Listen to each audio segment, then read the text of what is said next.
আসসালামু আলাইকুম, মুগ্ধ ফ্যামিলি ব্লগে আপনাদের স্বাগতম। কি বানাবো বলেন তো? আলু ভর্তা। সবাই বলবো আলু ভর্তা আবার রেসিপি লাগে নাকি?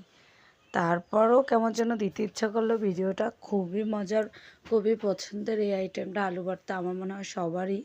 তারপর এই যে পেঁয়াজ আর লবণ দিয়ে মেখে নিলাম। পেঁয়াজ লবণের সাথে মেখে নিলে পেঁয়াজটা একদম নরম হয়ে যায়। তারপর আমি শুকনো মরিচ দিয়ে দিব এক এক করে।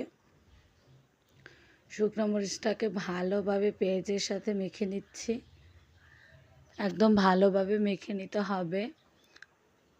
আর যে যেমন ঝাল পছন্দ করেন, আমি কিন্তু অনেক ঝাল পছন্দ করি, তাই আমি অনেকগুলো মরিচ দিয়ে নিয়েছি।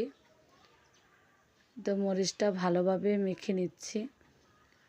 অনেকে এই যে শুধু এই লবণ আর মরিচ মাখা এই পেঁয়াজটাও খায় এভাবে, তাও অনেক মজা। তারপরে এই যে আলুটাকে মেখে নিচ্ছি। আমি 3টা আলু নিয়েছি, কারণ আমি অনেক ভর্তা লাভার। তারপর আলুটাকে একদম ভালোভাবে পেঁয়াজের সাথে মেখে নেব। তারপর দিয়ে দিব একটু সরিষার তেল। আগেও একটু দিয়েছি, সেটা একটু ভিডিও ক্লিপ নিতে মনে নেই। তারপর আরেকটু দিয়ে দিলাম সরিষার তেলটা। তারপর ভালোভাবে মেখে নিলাম। একদম মেখে নিলেই রেডি আলু ভর্তা।